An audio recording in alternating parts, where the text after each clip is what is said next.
Bom dia, meu nome é Bruna Barbosa e eu sou aluna do curso de Graduação de Ciências Biológicas da Universidade Federal de Alagoas, Maceió. Além disso, também sou aluna da disciplina de Embriologia Humana e Comparada. O tema da minha pesquisa foi Fertilização e Clivagem do Ouriço do Mar.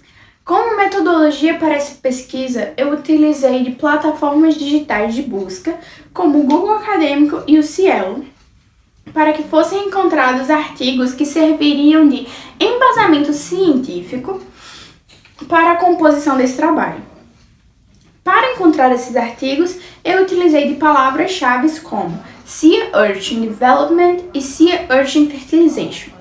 Porém, além disso, eu também utilizei informações extraídas do livro-texto Zoologia de Invertebrados, do autor Brusca e Brusca, da edição de 2003. Como uma breve introdução ao grupo ao qual os ouriços do mar estão inseridos, temos aqui o filo Echinodermata. Da etimologia ech, espinhos, e dermata, pele. Esse é um grupo tipicamente caracterizado por ter animais que possuem espinhos ao redor de toda a sua superfície corporal.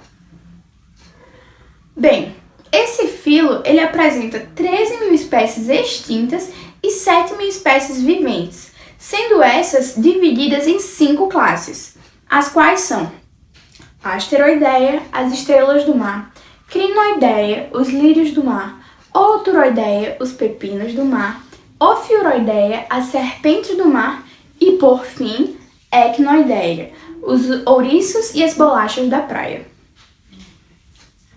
Bem, por ser um grupo tão diversificado, esse também possui diversas estratégias alimentares.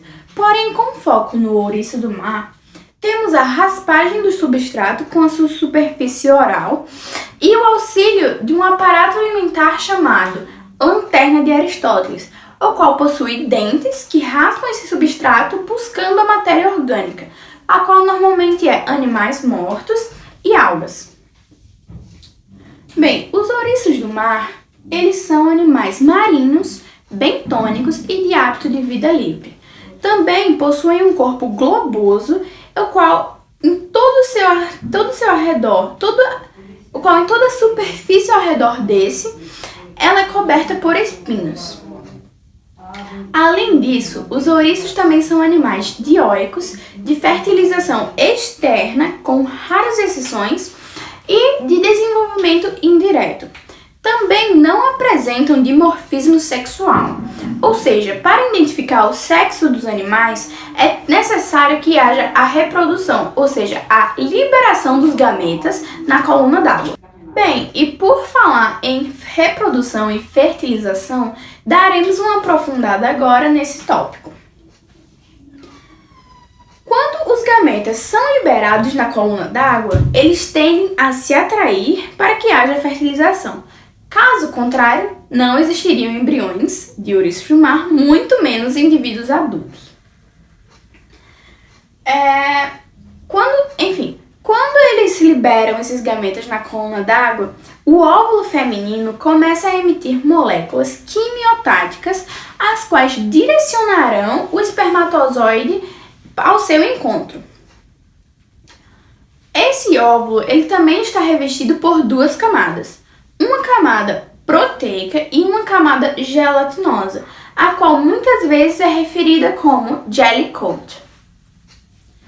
Quando o espermatozoide entra em contato com essas camadas do óvulo, ele tende a emitir uma vesícula acrossômica, a qual possui diversas enzimas que participarão da digestão dessas camadas. Além disso, ele também começa a projetar filamentos de actina, que também auxiliarão nessa entrada do espermatozoide, pois esses filamentos eles começam a se projetar em forma de dedo, ajudando assim nessa entrada do espermatozoide.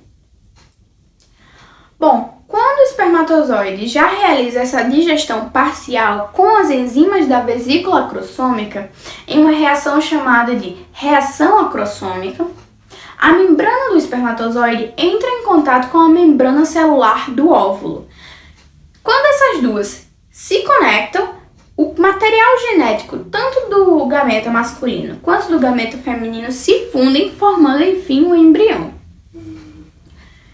Formado, então, o embrião, temos agora os processos de clivagem. Que processos são esses, Bruna?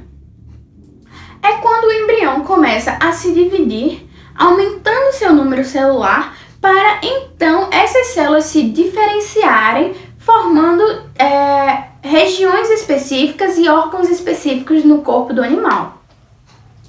A clivagem, em geral, ela normalmente é dividida em três conceitos. Em direção do plano de clivagem, ou seja, em que sentido essa clivagem ocorre, essa divisão celular ocorre. Em totalidade, ou seja, se por todo o corpo celular ela cliva por inteiro ou se ela cliva parcialmente.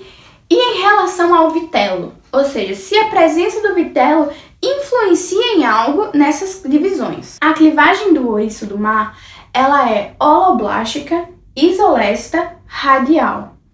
Ou seja, holoblástica porque ela cliva por inteiro, por completo em toda a superfície celular.